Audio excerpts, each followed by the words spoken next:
오늘 말씀의 제목은 갈라디아서 강의 2장 4절입니다. 이 세상을 살아가면서 알게 모르게 마음 상하는 일이 참 많습니다.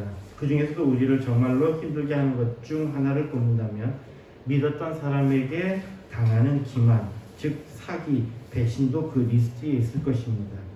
흥미롭게도 사기꾼들이 사람들을 속일 때 사용하는 것들이 몇 있는데 그 중 하나는 인간의 불안을 사냥하는 것입니다. 한 예를 들면 평소에는 똑똑하고 이성적인 사람도 당신의 계좌가 범죄에 이용되었습니다. 당신의 아이가 사고를 당했습니다. 라는 말에 이성을 잃고 사기꾼 시킨 대로 돈을 송금합니다. 내면의 두려움과 불안이 발목 잡히는 순간 눈이 가려지고 가짜의 노예가 되는 것입니다. 그런데 여러분, 이 무서운 메커니즘이 우리가 목숨처럼 여기는 신앙의 영역에서도 똑같이 일어난다는 사실을 알고 계십니까? 우리는 예수를 믿고 구원의 감격을 누리며 살아갑니다. 그러다 문득 내 삶을 바라볼 때 이 거대하고 놀라운 구원의 길이 너무 쉽게 단순하게 느껴져 불쑥 의심과 불안이 찾아올 때가 있습니다. 정말 예수만 믿으면 다 해결되는 것일까? 내가 무언가 더 해야 하지 않을까? 이러한 선량한 그리스도인들의 불안을 귀신같이 알아채고 슬그머니 다가오는 존재들이 있습니다. 그들은 눈에 보이지 않는 하나님 대신 눈에 보이는 것을 제안합니다. 더 많이 헌금해야지, 정해진 시간에 이만큼은 기도해야지, 이 규칙을 지켜야 진짜 경건한 그리스도인이지 라며 그리스도인들의 불안에 침투합니다. 불안했던 마음은 눈에 보이는 행동 지침을 붙잡으며 잠시 위안을 얻지만 그것은 결국 주님이 주신 자유를 빼앗고 사기꾼의 통제 아래 갇히는 영적 노예의 길을 걷게 하는 것입니다. 오늘 본문에서 사도 바울은 갈라디아 교회 안에 바로 이러한 일이 벌어지고 있다고 강력하게 경고합니다. 바울은 교회 내부로 슬그머니 기어 들어와 성도들의 자유를 빼앗고 종으로 삼으려는 자들을 향해 입에 담기 힘든 거친 말들, 거친 독서를 비롯한 군사 용어와 첩보 용어까지 동원하며 그들의 정체를 폭로합니다.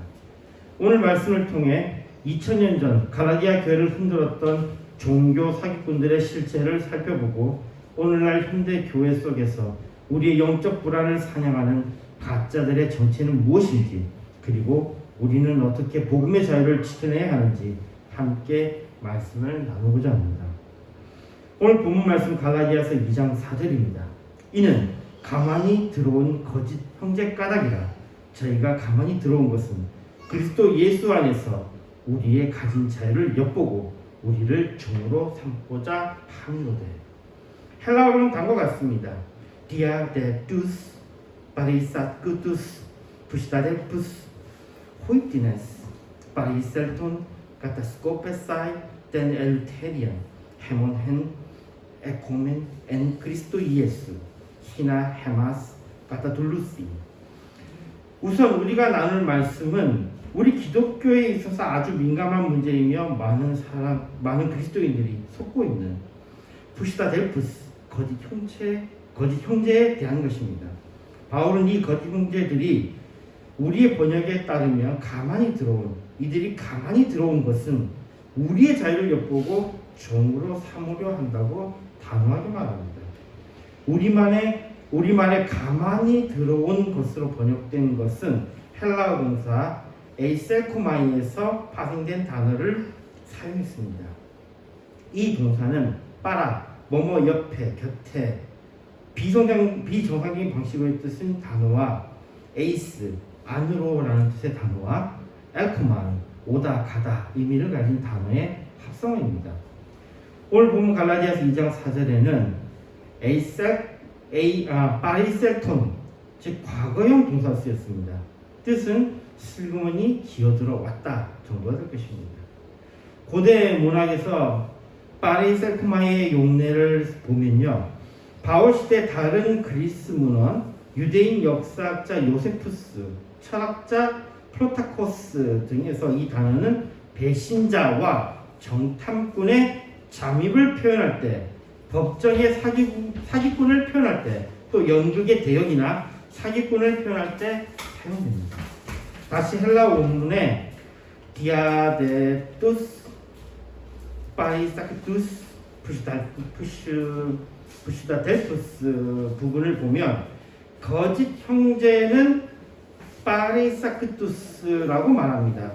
이 단어 앞에 파리세쿠마여 연결해서 이해도 되겠지만 이 단어도 분석해 보면 세 가지 요소로 결합된 합성 형용사입니다. 빠라, 아까 곁에 몰래 부정하게의 의미와 에이스, 아내의 의미와 함께, 그리고 아고, 이끌다 데려오다 의미를 가진 동사의 완료 수동 분사, 그러니까 형용사형인 악도스와 결합된 것입니다. 그리고 이 단어는 신약 연구에 있어서 유명한 주제인 단 한 번만 사용된 단어입니다. 이것을 전문용어로는 하팍스 레고메논이라고 부릅니다. 이 단어의 사전적 의미는 미륵국한, 가만히 들어온, 몰래 도입된의 의미를 가지고 있으며 명사적으로 쓰일 때는 밀고자, 첩자, 침입자, 가짜 구성원을 의미합니다.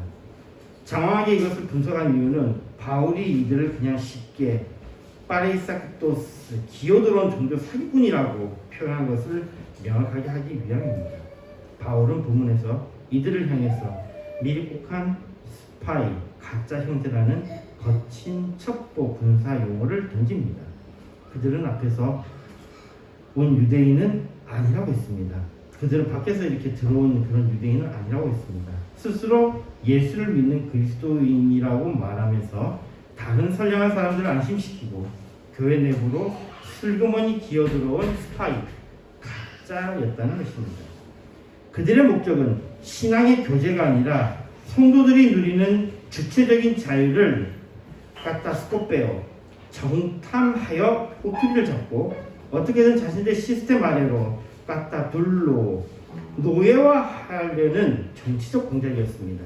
참고로 까타스코페오도 하팍스 레고메논입니다. 참고로 푸시다델포스 거짓 형제라든지 그 다음에 파리세쿠마이 가만히 들어오다 몰래 끼어들다라는 단어, 그리고 까타둘로 종으로 삼다 노예화하다라는 것은 하팍스 레고메논은 아니지만 이에 버금가는 신약에서 단 두 번만 쓰인 단어들입니다. 이것을 전문용어로는 디스 레고메논이라고 부릅니다. 그러니까 2장 4절에는요 신약 전체를 다 뒤집어 봐도 나오지 않는 단어가 이 2장 4절에만 한 번만 나오는 단어가 2개가 나오고 두 번만 나오는 단어가 3개가 나옵니다. 딱 2장 4절 안에 요 하나예요.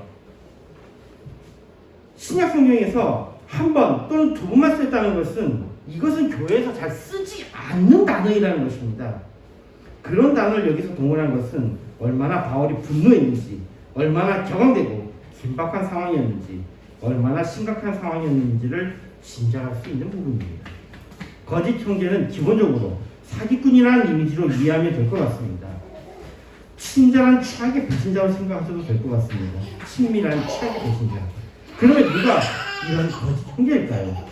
이들은 적어도 일반적인 사람들이기보다는 지도자급의 사람들로 보입니다.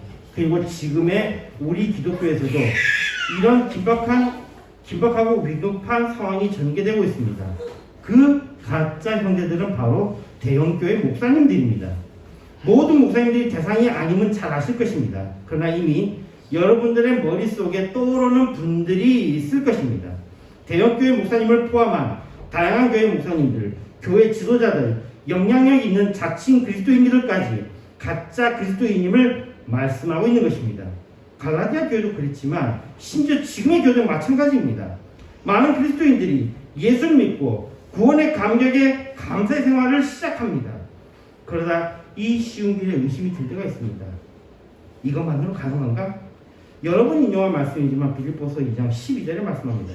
그러므로 나의 사랑하는 자들아, 너희가 나 있을 때뿐만 아니라 지금 나 없을 때에도 항상 복종하여 두렵고 떨림으로 너희 구원을 이루라.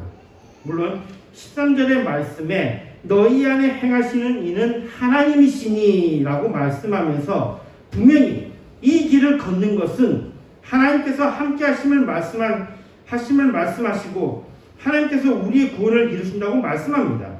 그럼에도 우리 안에는 여전히 두려움과 떨림이 있습니다. 그런 불안의 모습은 히브리서 3장 12절에도 형제들아 너희가 삼가 혹 너희 중에 누가 믿지 않은 악심을 품고 살아계신 하나님에게서 떨어질까 염려할 것이요 같은 말씀 속에서도 발견할 수 있습니다.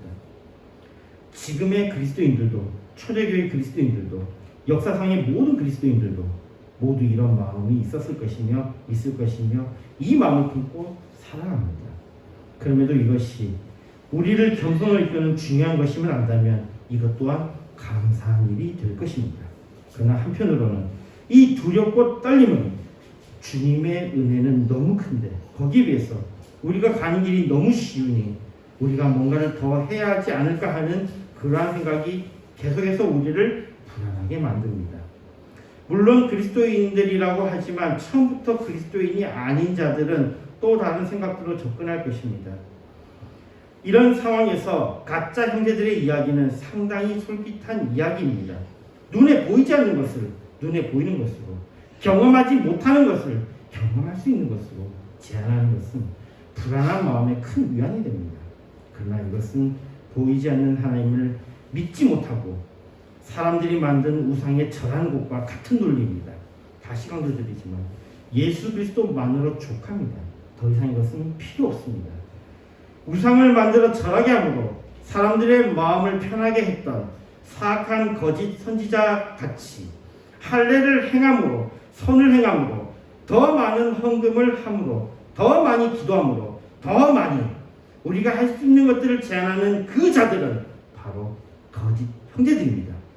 참된 그리스도인이라면 그들의 말에 귀를 기울일 필요가 없습니다.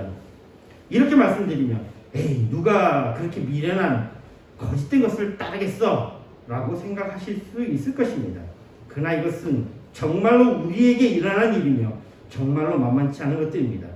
구체적으로 말씀드리면 우리 현재 상황에서 적용해서 말씀드리겠습니다. 앞에서 대형교회 목사가 바로 거짓 형제라고 말씀드렸습니다. 이것만으로도 충격적인 이야기이며 받아들이고 싶지 않으신 분들이 많으실 것입니다. 그러나 현실이 이런 것입니다.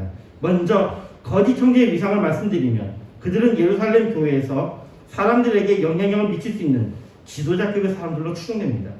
갈라디아서 2장 12절을 봅시다.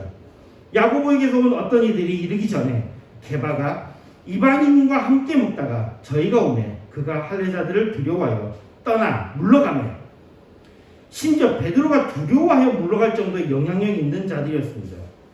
이들로 인해서 바울과 바나바를 비롯한 안디옥 교회 대표단이 예루살렘 교회로 파견되는 일이 있었고 공유에서 분명하게 할례 의무가 없음을 결의했음에도 다시 말해 그들의 주장이 틀렸음을 알고 있었지만 베드로, 요한, 야고보 같은 분들이 이들을 함부로 파문하지 못했던 것으로 미루어 보아 이들은 이미 큰 힘을 가진 사람들이며 사람들을 가르치는 것을 보아 교회 내에서도 영향력이 있는 자들이었습니다.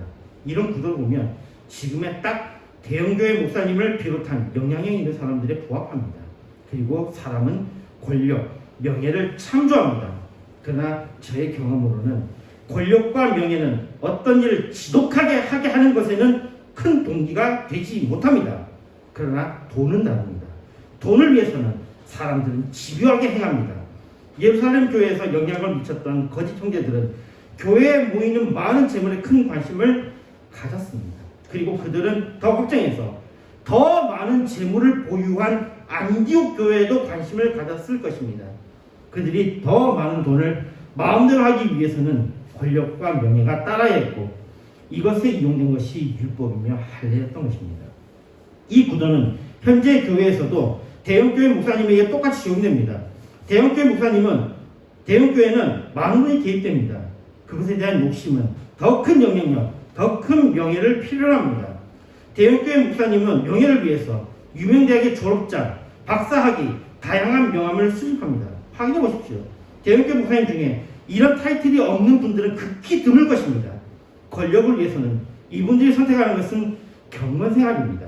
사람들에게 기도를 강요합니다. 특별 새벽기도 이따위 것으로 사람들을 위해 자신 있음을 과시합니다. 기도 시간, 말씀 보는 시간이 뭐가 중요합니까? 그러나 그 사람들은 하루에 몇 시간은 기도해야 한다. 하루에 몇 시간은 말씀 봐야 한다. 라는 이야기를 합니다. 그리스도인이 되는 것과 정기적인 말씀 읽기, 정해진 기도는 아무 상관이 없습니다. 그러나 계속해서 사람들에게 이런 것들을 강요하면서 자신들이 그 위를 차지하는 구도를 만듭니다. 그러나 흥미로운 것은 인간은 거기서 거기라는 것입니다. 거짓 형제들에 대해서 갈라디아서 6장 13절에 말씀합니다. 할례 받은 저희라도 스스로 율법은 지키지 아니하고 너희로 할례받게 하려는 것은 너희의 육체를 자랑하려 합니다. 거짓 형제들은 다른 사람들에게 율법을 강요했지만 정작 자신들은 지키지 않았습니다. 대형교회 목사님들은 사람들에게 경건 생활을 강요하지만 정작 자신들은 수많은 스캔들의 주인공입니다. 이런 팩트와 같이 생각해보니 심각한 문제이지 않습니까? 안디옥 교회에서 심각하게 타격을 입은 이들은 이번에는 갈라디아 교회를 공략합니다. 오늘 우리의 본문은 이 부분을 다루고 있습니다.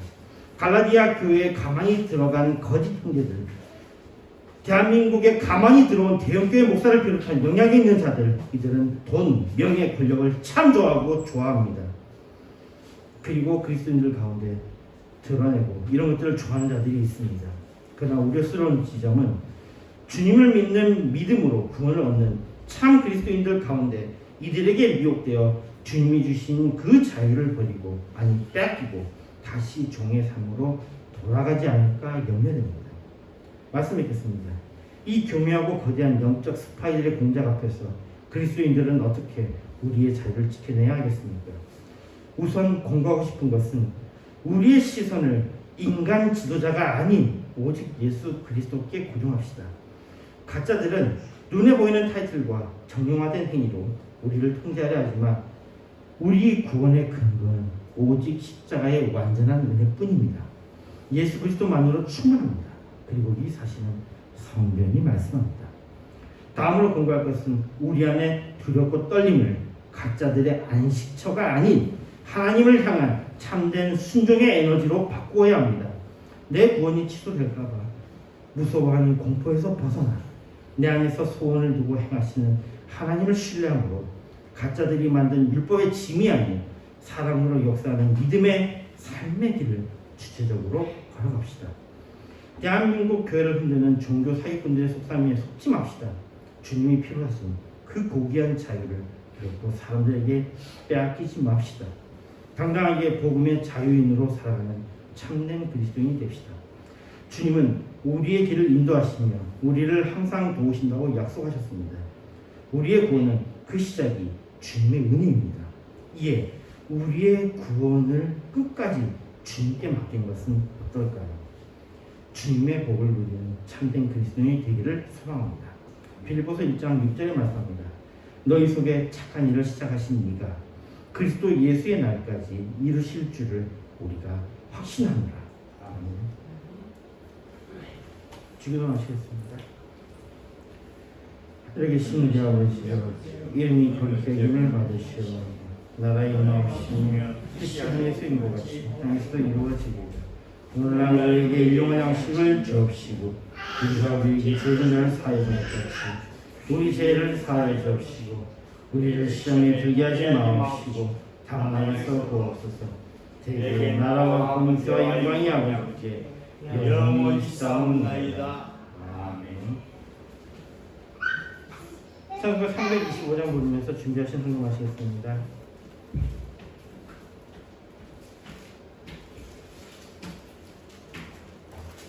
찬송가 325번입니다.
기도하겠습니다.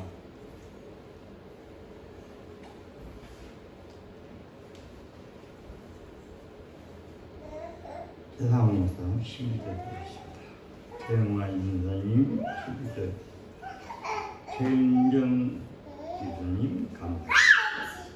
최하람 감사합니다. 밤투 감사합니다. 박영애 사모님 감사합니다. 최영환 인사님 감사합니다. 좋으신 하나님, 오늘도 저들에게는 입혀 주셔서 사람 살리고 영혼 살리고 생명을 살리고 해요.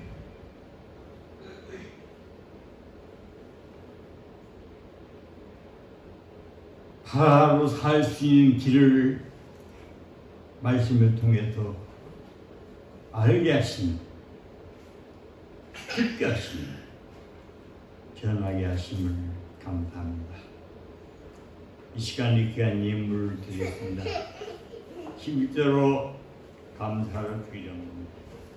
드린 손길마다 주 하나님의 놀라운 은혜와 사랑이, 약속 있는 능력의 손이 저들의 삶을 인도하시고 이끌어 주시고 보호해 주시고 지켜주시고 함께 하시고 늘 붙잡아 주옵소서. 이 예물이 쓰여지는 곳에 하나님의 나라가 확장되게 하시고 사람 살리고 영혼 살리게 주옵소서. 예수님의 이름으로 기도드리옵나이다. 아멘.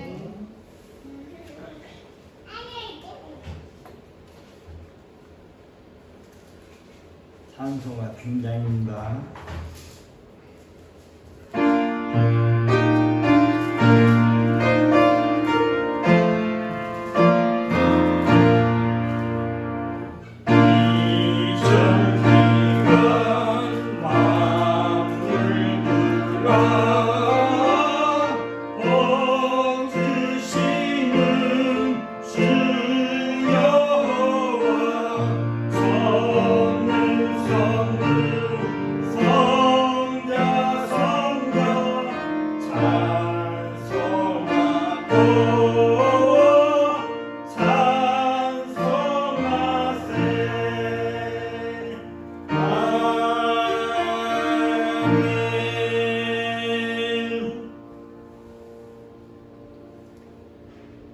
우리 구주 예수 그리스도의 은혜와 그 크신 하나님의 사랑과 성령님의 교통하심, 오늘 예배드리는 목양교회 사랑하는 성도들 머리구애와 가정구애 하는 일에 온 세계 예수 이름으로 하나님 앞에 나와서 예배드립니다. 하나님의 말씀을 따르기를 원하며 소원하며 돌아가는 귀한 자들 머리와 가정에 날마다 항상 하시고 앞으로 전도받아서 구원받을 자들 머리 위에와 가정 위에와 하늘 위에 이제부터 영원토록 항상 함께 있을지어다. 아멘.